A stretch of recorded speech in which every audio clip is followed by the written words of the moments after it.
sungguh kami mengucap syukur kalau hari ini, minggu pertama di bulan September 2020 ini, kami sebagian besar jemaat Tuhan, jemaat GKP Hosana boleh beribadah kembali dalam ibadah tatap muka berjamaah di gereja, di ruangan gereja.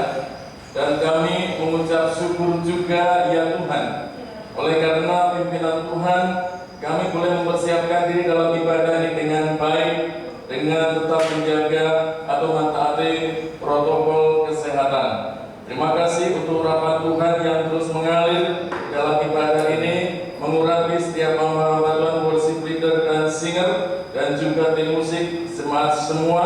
Terima kasih untuk kesehatan dan sukacita yang Tuhan berikan kepada kami. Mengucap syukur, biarlah Tuhan memberkati baik kami yang ada di ruangan gereja ini maupun saudara-saudara kami yang bergabung dalam ibadah live streaming langsung saat ini, sehingga aktivitas ibadah ini baik di gereja maupun melalui live streaming semuanya sama dan live bersama-sama. Terima kasih Bapa di surga berbicara kepada kami, karena kami siap mendengar dan diberkati dengan kebenaran firman. Dalam nama Yesus Tuhan dan Juru Selamat kami berdoa. Haleluya. Amin. Puji Tuhan. Silakan untuk Bapak Ibu Saudara.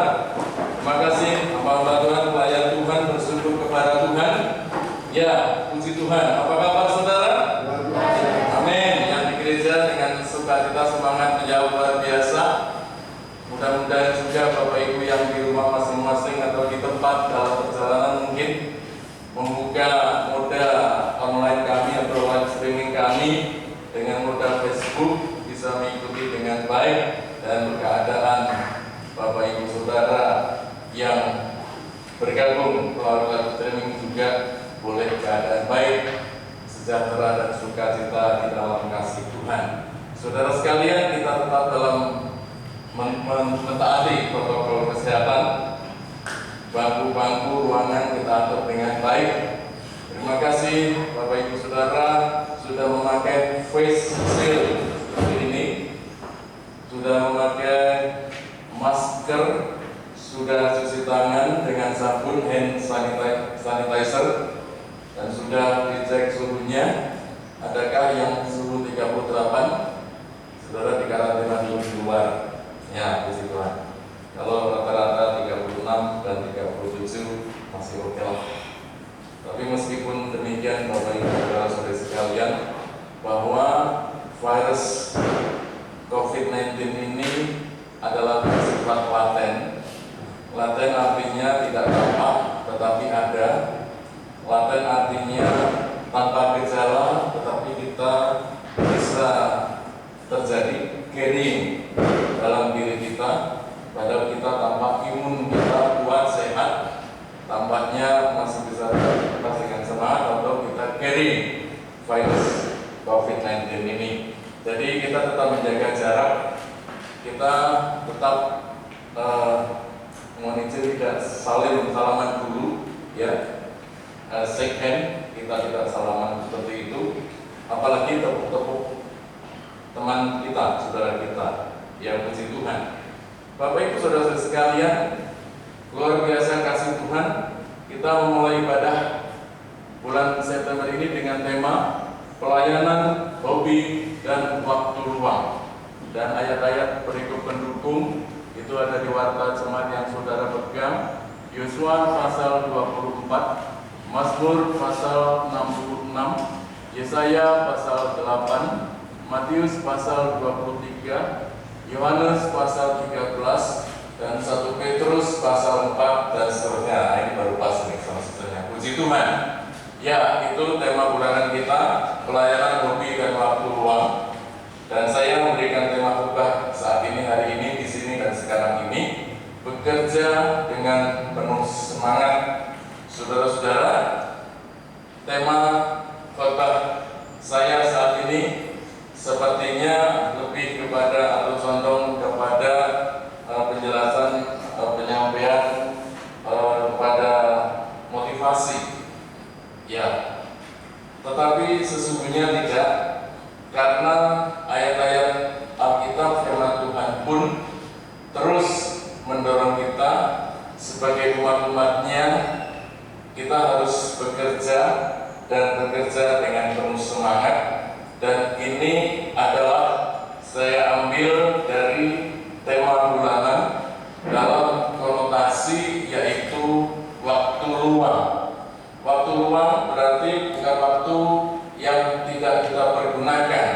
sebagai umat Tuhan, waktu luang adalah opportunity, kesempatan kita berbuat, bekerja, melayani, membaca firman, mendengarkan lagu-lagu rohani yang menguatkan, serta saling berbagi, sharing, menelpon saudara kita dalam rangka menguatkan dan mendoakan mereka.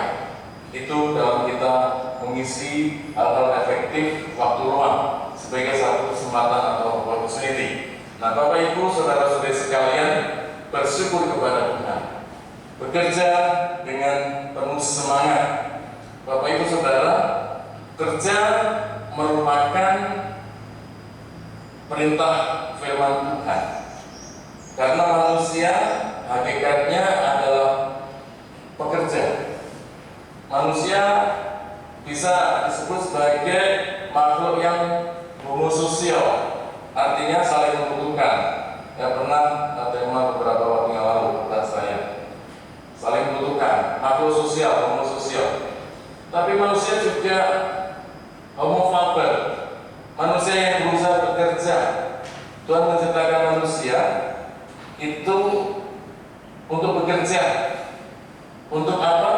Untuk melestarikan bumi, merawat bumi, sehingga bumi ini terus terlestari dan berguna untuk tempat tinggal bagi generasi terdahulu, generasi kita sekarang maupun generasi anak cucu kita yang akan datang.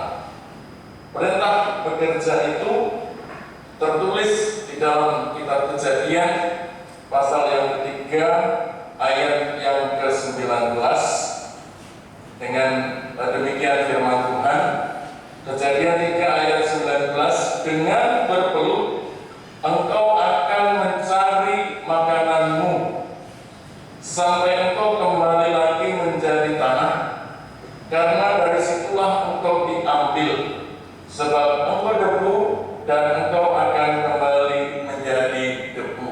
Ini dalam Perjanjian Lama, ya saudara sekalian. Kemudian dalam Perjanjian Baru kita bisa membaca di dalam surat dari Rasul Petrus kepada jemaat di Tesalonika, yaitu surat 2 Tesalonika pasal 3 ayat yang ke-10, 2 Tesalonika 3 ayat 10, yang demikian firman Tuhan, sebab juga waktu kami berada di antara kamu, kami memberi peringatan ini kepada kamu, jika seorang tidak mau bekerja, janganlah ia makan.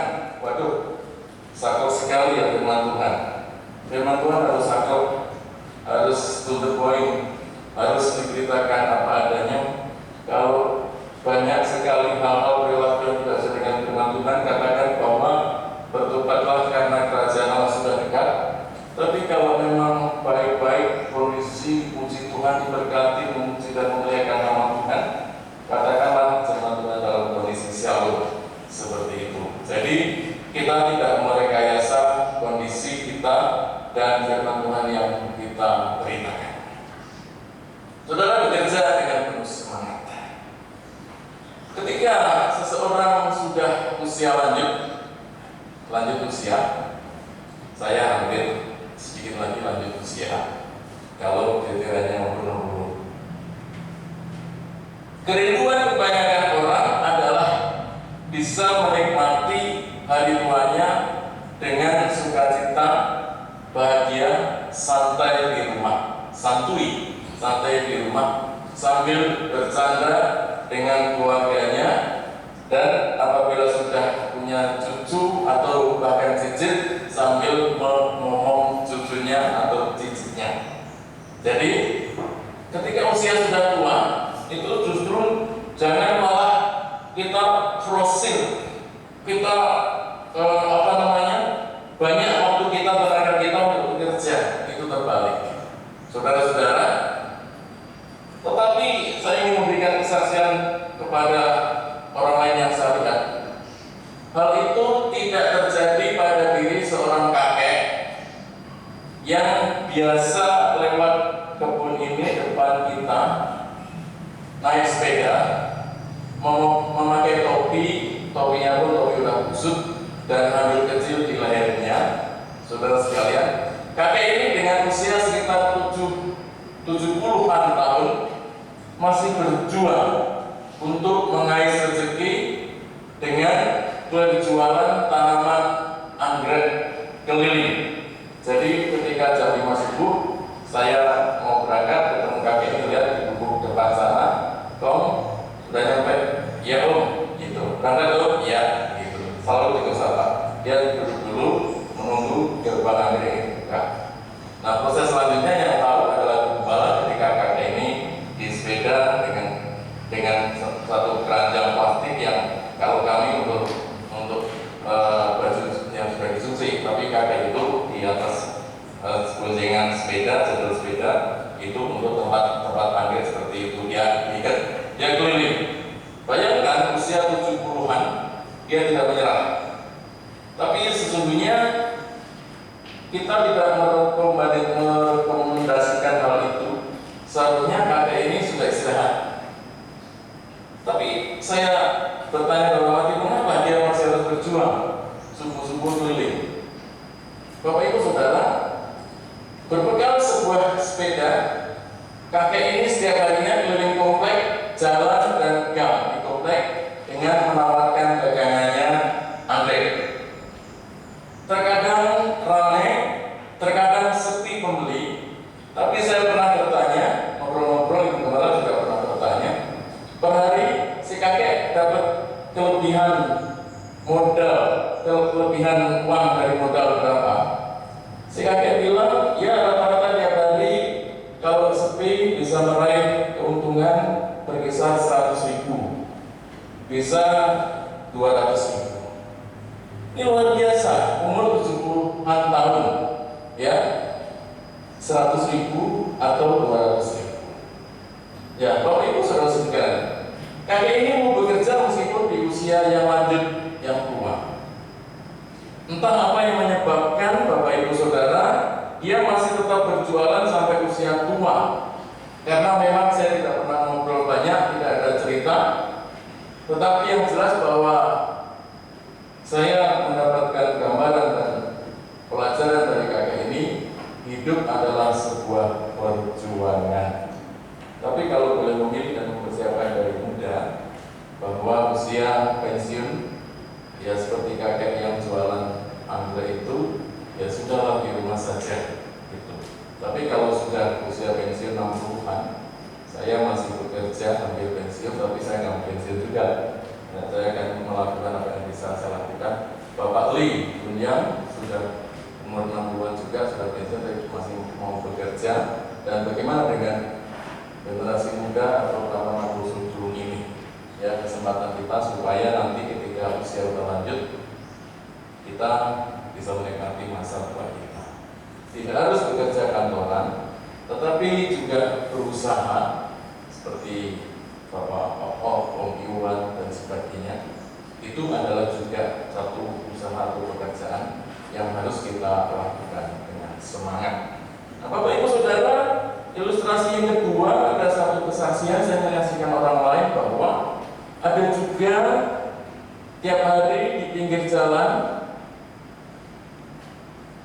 ke arah Komplek Gama Setia, tepatnya di depan seberang Indomaret, jadi masuk gang sana, seorang laki-laki tunanetra menjajakan kerupuk yang sudah dikemas dalam bungkusan-bungkusan. Bapak Ibu Saudara, lelaki tersebut yang menimbulkan haru bagi saya dan belas kasihan bagi para pembelinya adalah, misalnya kerupuk itu 1 bungkus, 2 bungkus berapa, 30.000 katakan begitu.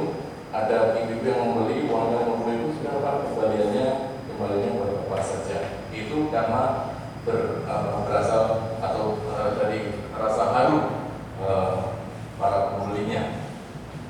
Terkadang Bapak yang tunanetra ini diterpa panas teriknya matahari.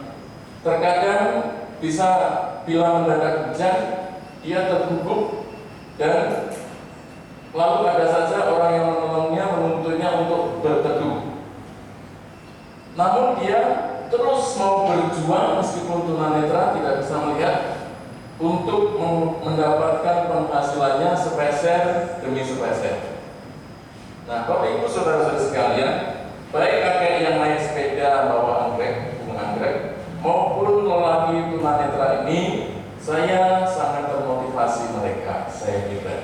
patut dicontoh karena tidak minta-minta atau mengemis atau bergantung kepada orang lain.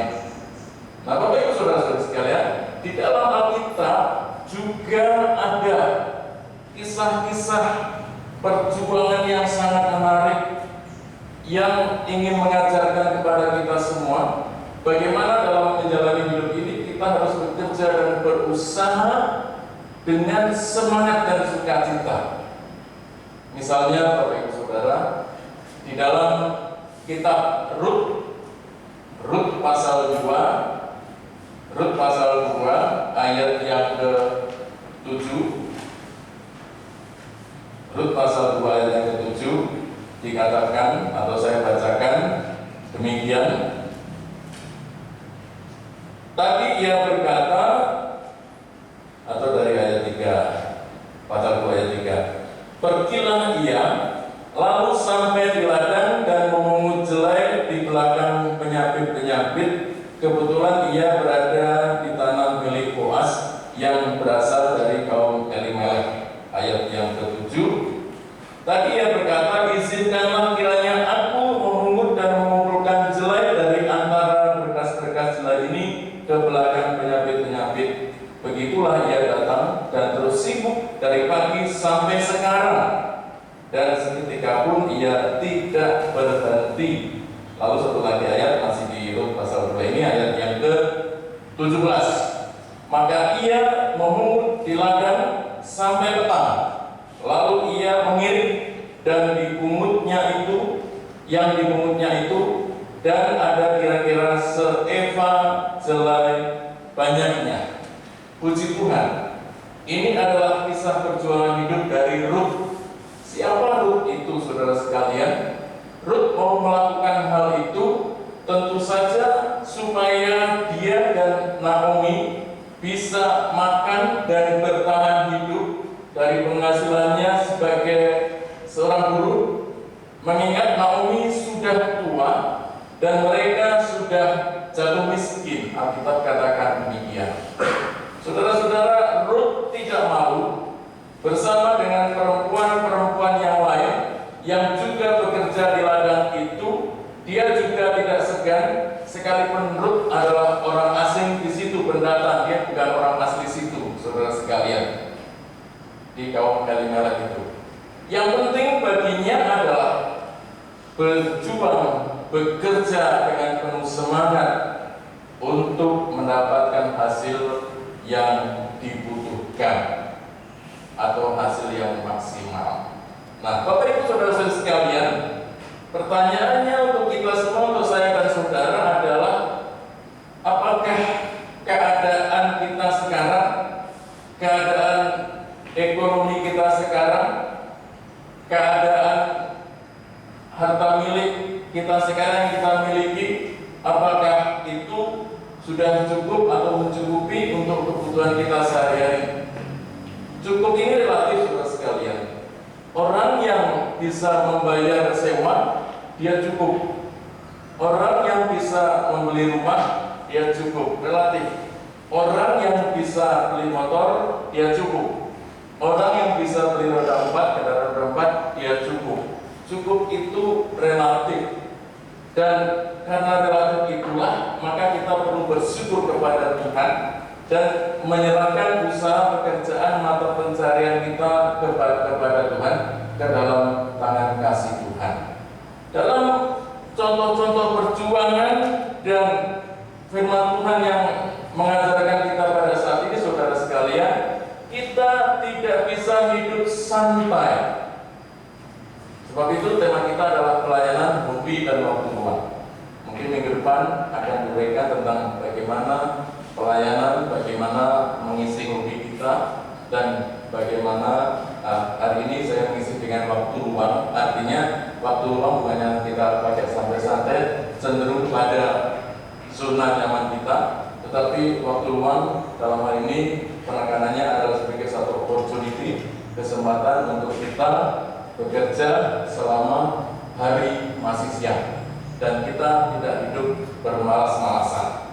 Bapak Ibu Saudara-saudara sekalian, hidup harus terus berjuang dari Dari kecil bayi balita berjuang untuk bisa berjalan, kadang berdiri roboh jatuh lagi, kadang berdiri perambatan jatuh lagi, nangis dan sebagainya. Itu adalah satu perjuangan. Sampai usia kita sekarang adalah harus berjuang. Berjuang baik untuk memenuhi kebutuhan hidup ini maupun untuk meraih cita-cita kita. Tentunya kita semua punya cita-cita ya Bapak Ibu Saudara. Ada yang punya cita-cita? Aku mah biar aja, gini-gini aja. Saya rasa tidak. Kita semua punya cita-cita. Cita-cita yang berbentuk dream atau mimpi atau angan-angan saja, tetapi cita-cita yang terus dilakukan dengan semangat untuk meraih, untuk mencapai apa yang dicita-citakan itu. Termasuk dalam perjuangan rohani, juga dalam pelayanan kita, saudara sekalian. Kita tidak ingin gereja kita itu mandek, stagnan, stagnasi, mandek. Ya sudah, karena COVID, udah Pak Gembala libur dulu ibadah, baca Alkitab, memuji Tuhan, persekutuan, asik, mumpung COVID lah, alasan COVID, udah 5 bulan, kita santai-santai aja, santuy, ya. Tapi santai, saya amati tidak santai juga. Ibadah mah kagak, tapi jalan-jalan mah iya. Nah, ibadah kagak, mendengarkan firman Tuhan, lagu-lagu rohani, khotbah mah kagak, tapi jalan-jalan mah iya. Jalan-jalan itu ada minimal 4 pengeluaran, saudara sekalian. 4 komponen pengeluaran, tapi bisa. Pengeluaran pertama apa? Anak muda. Kalau kita katakan jalan-jalan kemana nih? Ke Merak, Anyer, atau ke Puncak? Puncak aja ya, adem. Anyer jangan agak panas. Ke Puncak misalnya. 4 komponen pengeluaran itu apa saja Ibu Evi? Yang pertama pasti bensin ya. Setuju? Kalau kita lewat perkampungan, nggak lewat tol, nggak bayar tol, tapi biasanya kita kan mau lewat jalan tol, membayar. Oh. Lalu yang ketiga apa? Makan, haus, beli jajan dan minum, ya. Apalagi kalau rencana nginep, membayar sewa kamar, ya. Apakah itu hotel berbintang atau itu villa? Dari villa yang cukup mewah maupun villa yang sederhana yang mungkin bisa buat nginep, ya. 4 komponen ini minimal, saudara sekalian. Belum lagi kalau lain-lain, wah nanti saya jalan-jalan, Ibu Gembala dengar gak enak sama Ibu Gembala. Nah, kita mampir beli oleh-oleh, minggir Bang. Bang, kalau kita sewa mobil ya, kalau suami kita yang membawa, minggir kok, kita beli talas dulu. Gak enak Ibu Gembala udah dengar kita jalan-jalan mau suami beli talas, belilah talas sekilo talas isinya 12 selusin. Kasih ke Ibu Gembala. Nah, Ibu Gembala goreng, nanti ada yang datang tamu, goreng ini Pak, Pak sih kok dimakan. Itu komponen kelima pengeluaran. Bisa, ya bisa. Nah, tapi Bapak Ibu jemaat sana nggak seperti demikian ya. Yang unik Bapak Ibu Saudara, ya, kaum Iwan, kaum Ligundian, yang unik kalau ibadah berjemaat seperti ini saya amati. Saya sih belum ngobrol sama bendahara. Itu persembahan kolektor yang terkumpul di kantong kolektor, tapi hari ini nggak bayar kantong ya. Itu rata-rata 600 sampai 700 setiap minggunya. Jadi kali 4, 7 kali 4 28, 2.800.000. Tapi ketika dikumpulkan melalui diantar Pak akhir nganter, Pak Sam Hadero nganter, Pak Eksak nganter dan sebagainya. Karena saya dilaporkan di Jatri, Pak Gembala ada bersama dari si A, keluarga sekian. Ternyata total hari ini pun dalam laporan di Warta itu ada 3 juta lebih. Nah, saudara sekalian. Jadi kalau hitung secara pemasukan kolektor sih, mending memilih ibadah online supaya kolektornya banyak kan gitu. Tapi enggak juga. Selama kita ibadah online kita banyak pembenahan. Box yang di atas 2 sudah nggak ada. Ya, itu kemarin dibuka nama saudara Hadianto, kontak dikit itu agak retak, nggak apa-apa, dari tembel pakai semen putih. Ya itu sudah. Nanti minggu depan mudah-mudahan ini akan dicatat lagi listnya sehingga tambah manis, serasi dengan bayang-bayang lampu yang ada bersembunyi di sana. Ada banyak mobil peralatan ini, peralatan itu dan sebagainya. Saudara sekalian, tong air di sana untuk cuci tangan, tembakan, suhu dan sebagainya. Ya puji Tuhan. Banyak juga pengeluaran. Tapi untuk pelayanan jangan hitung-hitung lah untuk pelayanannya. Bapak Ibu Saudara-saudara sekalian, hidup harus terus bergerak dan berjuang untuk meraih cita-cita, termasuk di dalam perjuangan iman kerohanian kita. Hidup beriman mengiring Tuhan justru tidak bisa santai, tidak bisa santai. Harus terus bergerak, harus terus memuji Tuhan, harus terus melayani pekerjaan Tuhan. Ya, ada satu ya termasuk teman yang saya kenal ya, ketika dia karyawan swasta, ketika terjadi rasionalisasi bulan Maret, dia salah satu yang terkena rasionalisasi berhenti dengan pesangon secukupnya. Maret, April, Mei, Juni 4 bulan. Ini dia lulusan sekolah agama dari UIN, tapi dia kerja di bank standar chapter bank sebagai marketing seperti itu. Nah, ketika saya kenal dan mampir ke rumahnya, saudara sekalian, ini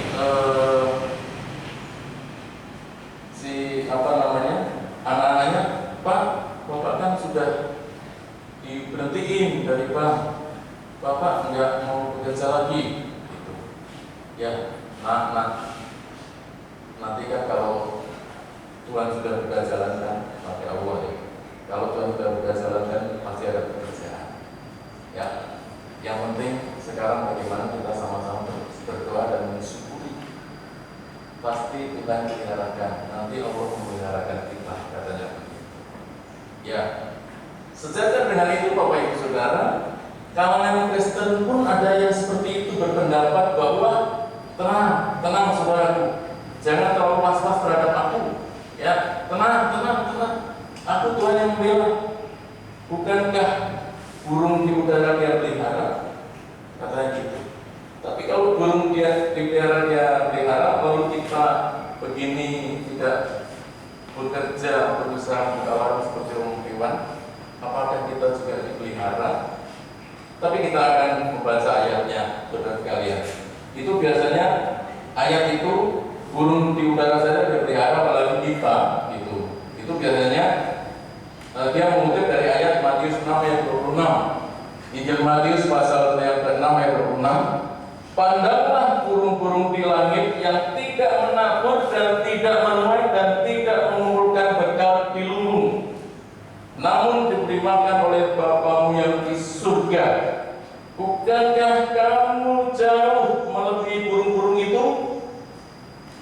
Ya, seharusnya yang menjadi penekanan ayat ini adalah bukankah kamu. Ini menunjuk kepada kita, kamu umat manusia. Bukankah kamu jauh melebihi burung-burung itu? Artinya bukan kita istimewa, bukan karena anak Abraham bapak orang percaya, bukan. Kita lebih dari burung-burung itu. Artinya burung itu yang memang tidak menanam, tidak menabur dan tidak menuai dan tidak mengumpulkan bekal di lumbung diberi makan oleh Bapa di surga. Tapi burung itu kan tidak hidup di sarangnya saja. Dia terbang ke sawah, mematuk bulir-bulir padi yang sudah mulai bernas. Ada terbang, mencari, kalau dia di sarang saja, pasti dia tidak dapat makan. Kamu lebih berharga atau melebihi dari burung-burung itu. Kalau burung itu mau bergerak keluar dari sarangnya, mengapa kamu tidak? Mengapa saya tidak? Gitu. Ini penekanannya itu, saudara sekalian. Bukankah kamu jauh melebihi burung-burung itu? Artinya harus lebih banyak bergerak, berusaha. Burung yang usahanya sederhana seperti itu aja dipelihara. Nah, ini kadang-kali, saudara sekalian, orang-orang Kristen itu memakai ayat ini, merasa tenang hidupnya, Tuhan akan pelihara burung di udara saja dia pelihara. Ini salah konsep, ya saudara-saudara, salah konsep. Nah, Bapak Ibu saudara-saudara sekalian, Tuhan pasti memberkati kita kalau kita sesuai dengan hakikatnya. Manusia diciptakan sebagai seorang pekerja dengan berpeluang untuk akan mengusahakan makananmu. Manusia yang adalah makhluk sosial, homo socius. Manusia adalah makhluk bekerja, homo faber, yang harus kita lakukan dalam kehidupan kita. Pasti Tuhan memberkati kita. Yang lebih pasti adalah berkat itu dari usaha atau pekerjaan kita. Kalau dari warisan, ya kalau Bapak Ibu kita punya warisan kan, ya jangan berharap atau jangan melihat bapak saya, ibu saya masih hidup punya warisan. Ada emas 2 gram, kalung 3 gram. Warisan itu cukup bakal apa? Ya dijual buat beli bakso saja sudah habis. Warisan yang tanah bermeter-meter pun juga begitu, habis. Tapi kalau kita mau berusaha bekerja dan menyerahkan kita dalam tangan kasih Tuhan, kita pasti diubahkan kehidupan kita.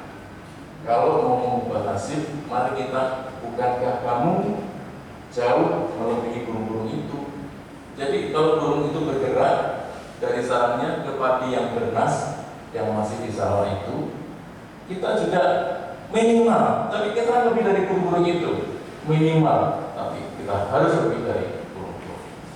Maka mari kita bergerak, berusaha untuk waktu luang kita, opportunity kita, hidup dalam perjuangan dan terus berharap kepada Tuhan dalam perjuangan itu. Manakah yang dominan dalam hidup ini, saudara sekalian, dalam kehidupan saudara? Ya, kuadran mana? Kalau saya kuadrannya sama, X, Y sama, karena saya dalam aktivitas ini berbarengan melayani. Kebetulan Tuhan tolong buka jalan dan melayani jemaat Tuhan, gereja. Juga Tuhan buka jalan saya melayani umat-umat orang-orang Kristen, anak-anak di sekolah. Nah, jadi kuadran X, Y saya itu adalah pelayanan. Tetapi memang ada faktor ekstern yang Tuhan kerjakan dalam hidup saya sehingga sampai sekarang ini, dan puji Tuhan tidak ada yang dua hal yang saya kerjakan itu konflik of interest. Apa maksudnya konflik of interest? Kalau ada jemaat, mohon maaf, yang meninggal, lalu kemudian sebagai seorang pekerja karyawan, saya harus melayani jemaat itu atas nama pelayan gereja, pendeta atau gembala, hamba Tuhan, tapi tidak bisa dapat izin dari kantor, maka terlantarlah pelayanan itu. Tapi tidak pernah seperti itu.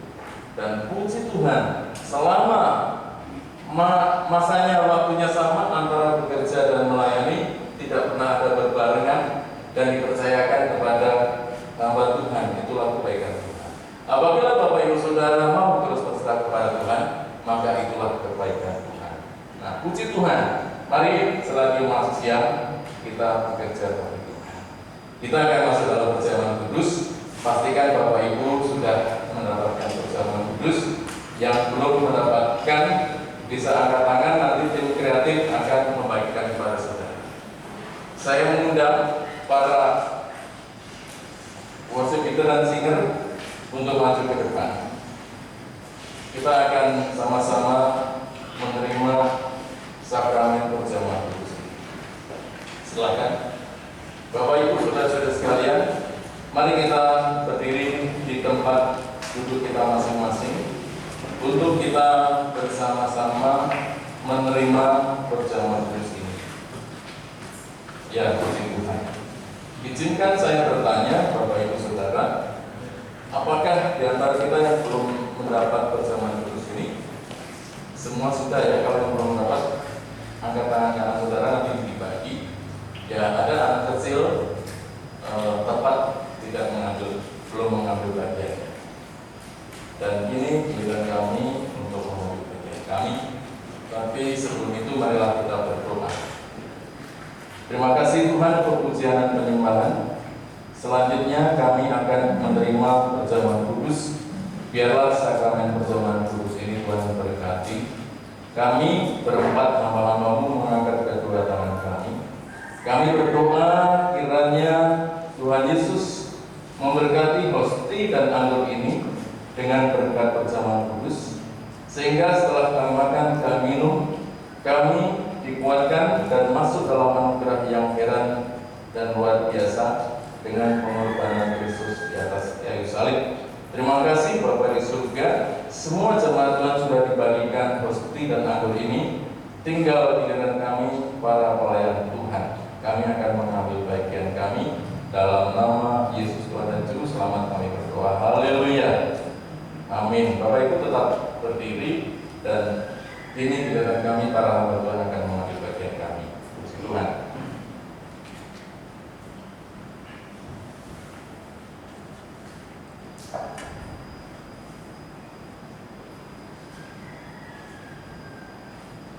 Terimalah tubuh dan darah Yesus yang dilambangkan dalam hosti dan anggur. Terimalah tubuh dan darah Yesus yang dilambangkan dengan hosti dan anggur. Terimalah tubuh dan darah Yesus yang dilambangkan dengan hosti dan anggur.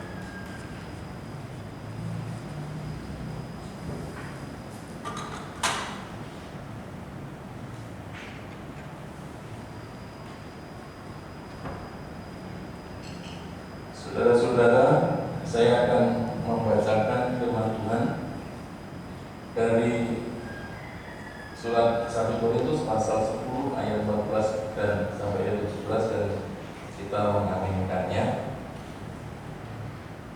Pencobaan-pencobaan yang kamu alami ialah pencobaan-pencobaan biasa yang tidak melebihi kekuatan manusia. Sebab Allah setia dan karena itu Ia tidak akan membiarkan kamu dicobai melampaui kekuatanmu. Pada waktu kamu dicobai, Ia akan memberikan kepadamu jalan keluar sehingga kamu dapat menanggungnya. Karena itu, saudara-saudara yang kasih, jauhilah penyembahan berhala.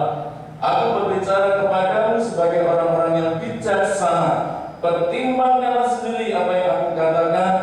Bukankah cawan pengucapan syukur yang atasnya kita ucapkan syukur adalah persekutuan dengan darah Kristus? Amin. Bukankah roti yang kita pecah-pecahkan adalah persekutuan dengan tubuh Kristus? Amin. Karena roti adalah satu, maka kita sekalipun banyak adalah satu tubuh, karena kita semua mendapat bagian dalam roti yang satu itu. Saudara-saudara dan jemaat, baik yang di gereja maupun di tempat masing-masing, kita angkat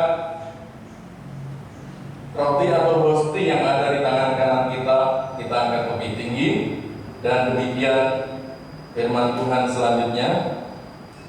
Sebab apa yang telah kuteruskan kepadamu telah aku terima dari Tuhan, yaitu bahwa Tuhan Yesus pada malam waktu Ia diserahkan mengambil roti, dan sesudah itu Ia mengucap syukur atasnya. Ia memecah-mecahkannya dan berkata, inilah tubuhku yang diserahkan bagi kamu.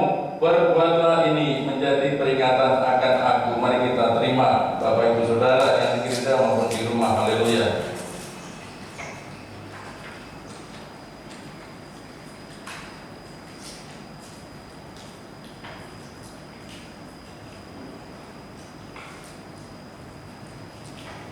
Kita angkat cawan anggur dengan tangan kanan kita lebih tinggi.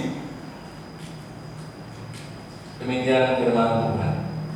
Demikian juga Ia mengambil cawan sesudah makan, lalu berkata, cawan ini adalah perjanjian baru yang dimeteraikan oleh darahku. Perbuatlah ini setiap kali kamu meminumnya menjadi peringatan akan aku. Kita terima, kita minum di dalam nama Tuhan Yesus. Haleluya. Terima kasih Bapa di surga, Allah kami yang baik.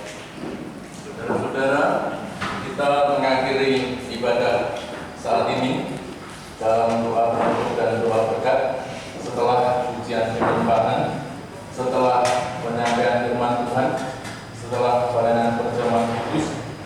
Kita ikuti bersama-sama memberikan berkat bagi kita. Mari kita akhiri ibadah kita dengan doa. Setelah itu kita naikkan pujian. Setelah saya berdoa, kita naikkan pujian Bapa. Pujian terima kasih Yesus, terima kasih Yesus. Kita akhiri ibadah kita dengan doa bersyukur kepada Tuhan. Haleluya, haleluya, haleluya. Kita tetap berdiri Bapak Ibu Saudara ya. Kami mempersiapkan persembahan kami di dalam amplop yang sudah disiapkan oleh pelayan firman tim kreatif gereja. Inilah persiapan persembahan kami ya Tuhan. Memang secara jumlah tidak seberapa, tapi inilah kami ingin memiliki motivasi memberikan persembahan dengan baik, yang berkenan kepada Allah dan yang sempurna. Artinya persembahan kami tidak kami persiapkan asal saja, tetapi kami boleh memberikan yang terbaik bagi Tuhan, bagi pekerjaan Tuhan. Ini Tuhan, Engkau melihat motivasi kami. Terima kasih, berkati persembahan ini yang nanti ketika kami akan selesai ibadah dan keluar ruangan, kami akan masukkan ke kotak persembahan di depan. Puji Tuhan. Engkau melihat tangan-tangan kami yang terangkat tinggi-tinggi di hadapan Tuhan saat ini. Bapak Ibu Saudara-saudara sekalian, pulanglah dan terimalah berkat dari Tuhan. Kiranya kasih dari Allah Bapa di surga, kiranya kasih karunia dari Tuhan Yesus Kristus di dalam persekutuan kuat kuasa Roh Kudus senantiasa memberkati Bapak Ibu Saudara-saudara sekalian dari saat ini, esok lusa dan seterusnya sampai Maranatha, kami umat-umat-Mu tetap ada dalam anugerah Tuhan. Haleluya. Amin. Kita pujikan terima kasih Yesus.